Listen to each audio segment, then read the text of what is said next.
What if we were the aliens?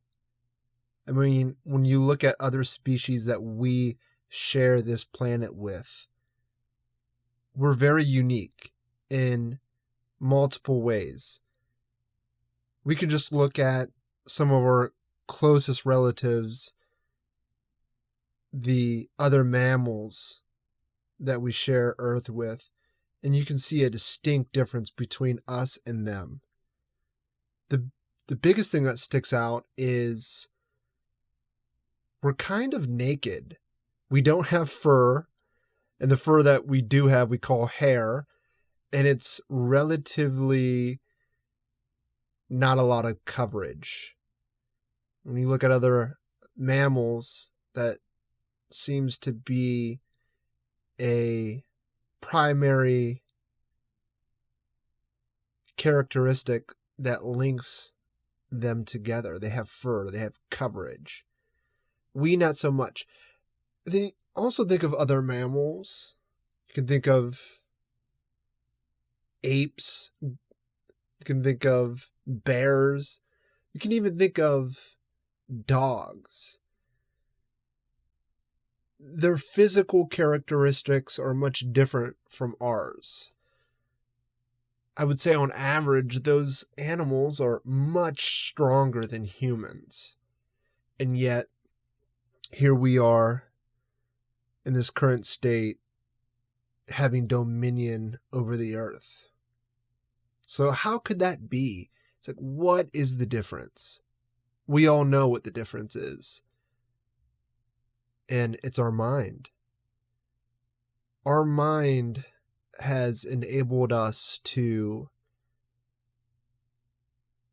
dictate and manipulate our environment in a way that is unrivaled by any other animal that we share planet Earth with.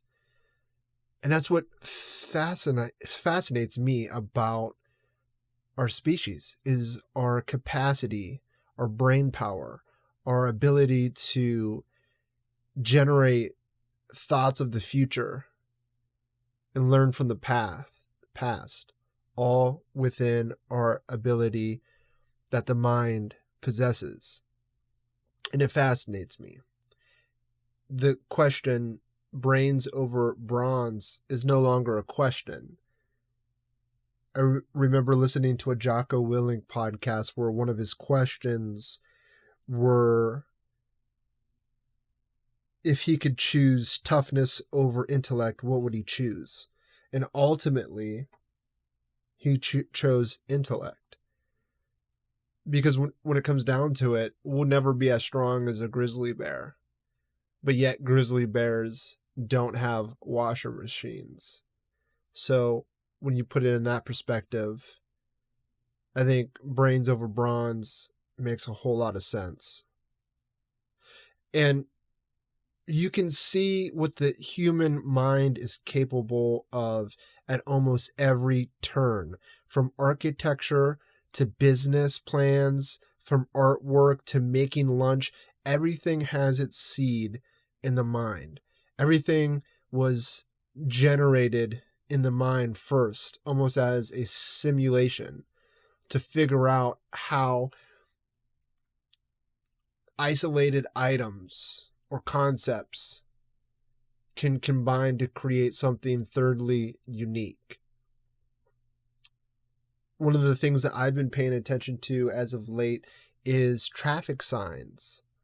Driving on the highway, looking at signs, being able to tell which direction I'm going in simply from the work of those that came before me that has strategically laid out paths ahead of us so that way we can navigate efficiently and effectively.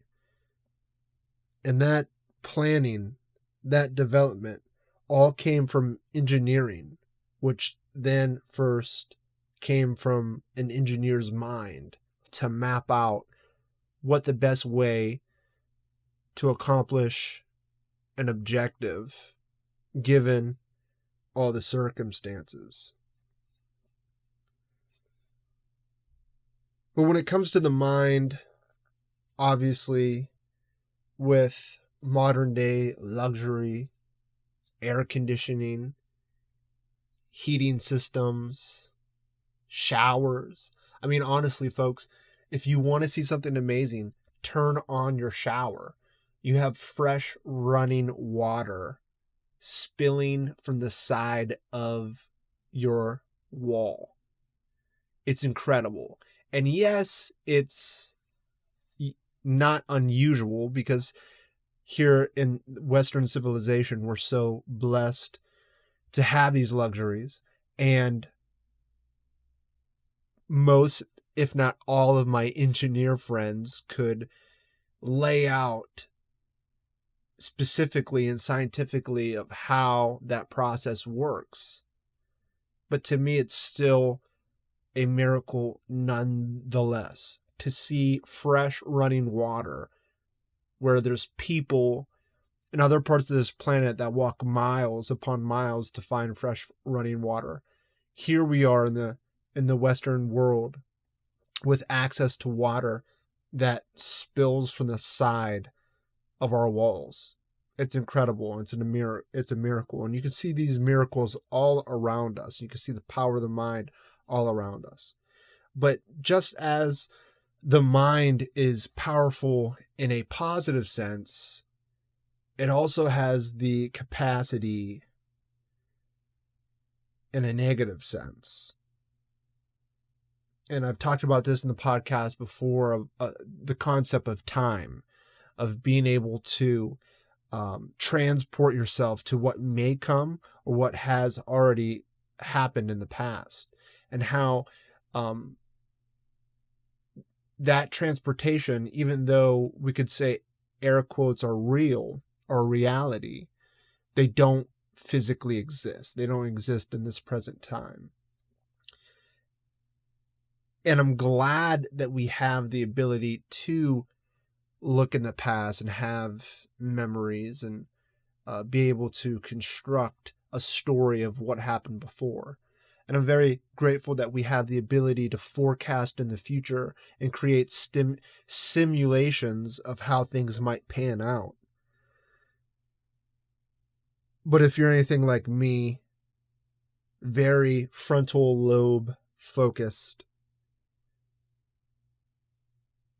being transported in the past or to the future sometimes creates a lot of tension.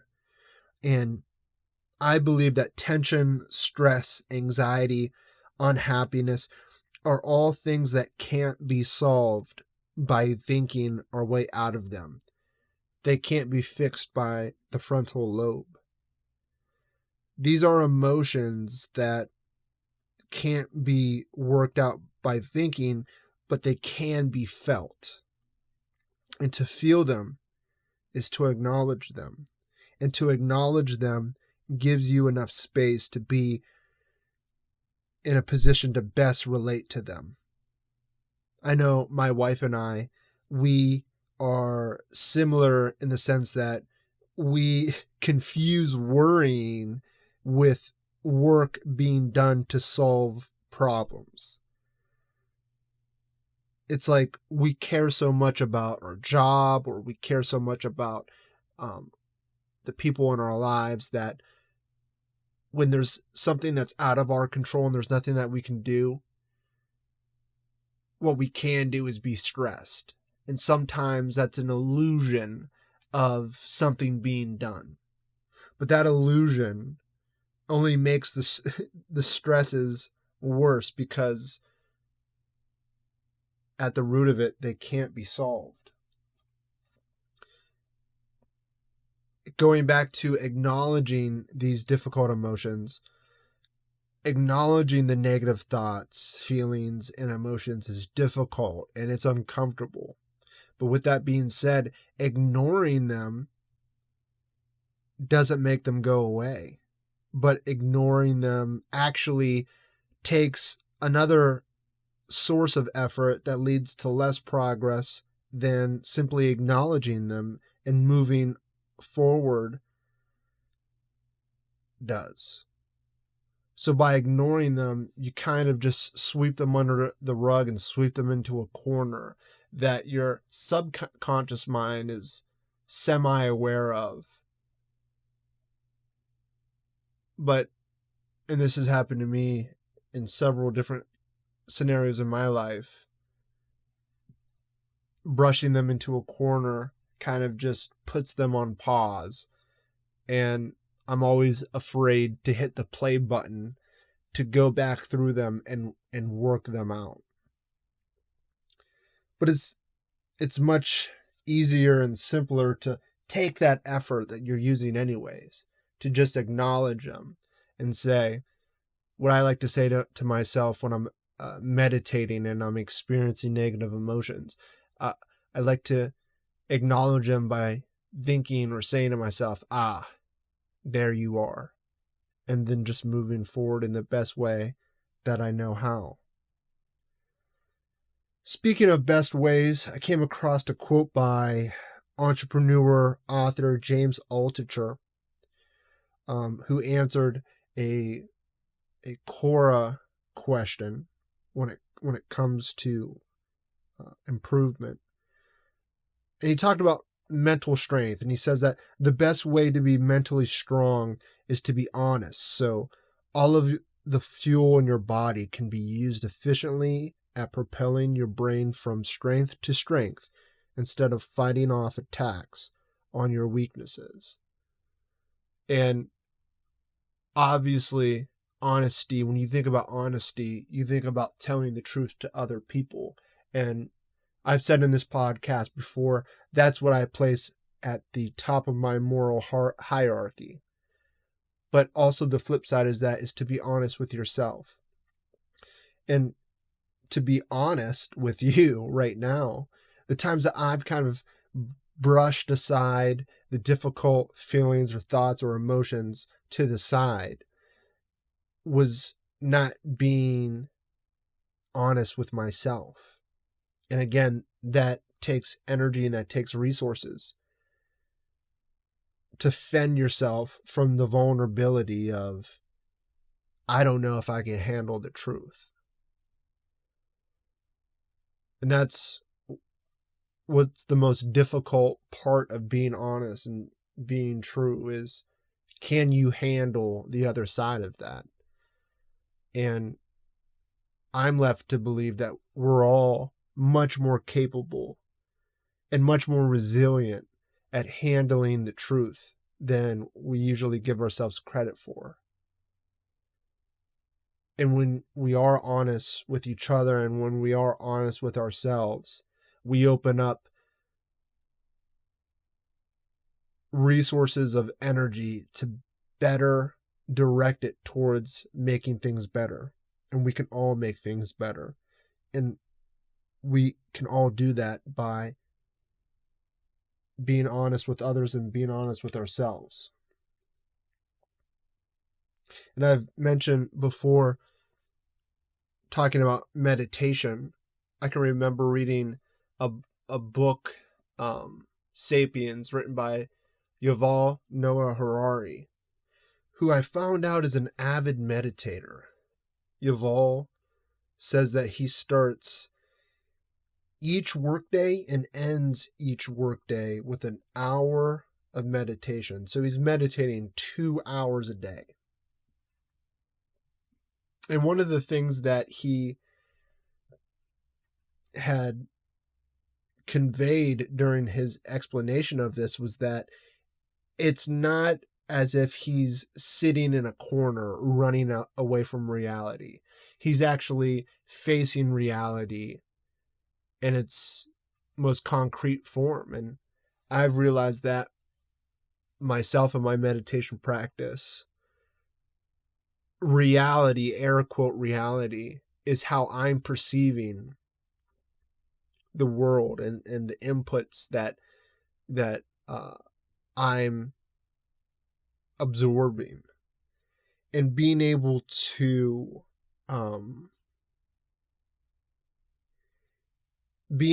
approach that input with non-judgment and objectivity, and be with the way things are, the negative thoughts, feelings, and emotions, just being with them and acknowledging them is as real gets.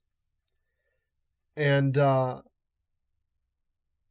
lot of times the misconception of meditation and mindfulness is this idea of clearing your mind, and that's not the case. And it's something that I had mistaken meditation for the first 2 years of my practice. Just to be clear, meditation doesn't remove negative emotions, but rather places you in an objective position to be with them. And this gives you enough space to continue on in your life in a manner that's best suited for your well-being. And again, it doesn't remove the negative, dark thoughts that come through, but it gives you a little bit of space to look at them for what they are and not attach yourself to them and associate yourself with them. Acknowledging negative emotions does not allow them to gain momentum. To say, there you are, and observe rather than identify with them allows these negative emotions to pass by as if they were clouds in the sky rather than a screenplay to your life.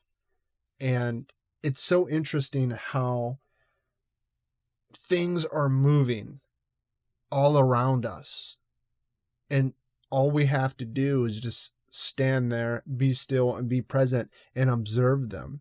One of the things I did yesterday was I was standing on a balcony that was facing the Cuyahoga River, and there was a busy street that was separating me between the river, and on the corner of the street was this trash can right outside of a parking lot. And I did a little test, and it was very hard for my mind to focus on this, but I just stared at that corner. I just stared at that trash can, which was like right at the center of a crosswalk. And just with me not doing anything at all, me just standing there and looking at that trash can, within a matter of probably 5 minutes, which was extremely stressful, of trying to just hold my attention there. Within 5 minutes, I probably saw 6 or 7 people walk by doing numerous things, whether they were walking slowly or walking fastly or smoking a cigarette or drinking pop or drinking a coffee or throwing away some wrapper into the trash can. All of this was happening without me doing anything at all, with me just standing there and being observant.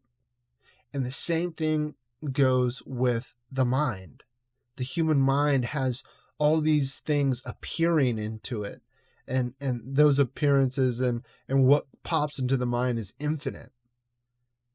But that doesn't mean that we have to associate with what pops into our minds.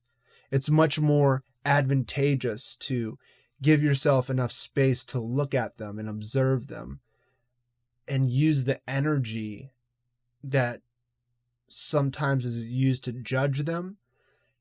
Instead, use that energy to be objective and rational and practical and apply what you're observing in the best way possible moving forward. And this comes down to decision making and how you're going to choose to relate to the incoming information that's presented to you. That makes me think of a quote written by Dr. Viktor Frankl. Full disclosure, I haven't read this book, Man's Search for Meaning, but I've heard numerous people reference this book, which is about Dr. Viktor Frankl's time in several concentration camps during World War II, where he was an inmate. And out of that experience, one of the most popular quotes that he has in that book says, "Everything can be taken from a man but one thing, the last of human freedoms, to choose one's attitude in any given set of circumstances, to choose one's own way." And as I mentioned in the beginning of this podcast, everything that we see before us has its seeds in the human mind. And the human mind and what it generates knows no bounds. There's things that are coming in, coming out of the mind, moving like a person walking across the street throwing something into a trash can. But what's uniquely human is our ability to be self-conscious of what pops into the mind and to decide how we're going to use that and to choose our attitude and our behaviors on how we're going to act out what first is birthed inside of our own minds. And for the type A personalities, the ambitious, the dreamers of the world, the people like me who other people, my wife included, would say things too much, I'll leave you with this. Don't fall in love, be romantic, or grow attached to your imagination. When things don't go as you had imagined, don't cripple yourself by sharing in its defeat, because you are not your thoughts, but you do have the ability to choose how you're going to act in the light of your thoughts. Thank you very much. Have a nice week and much love.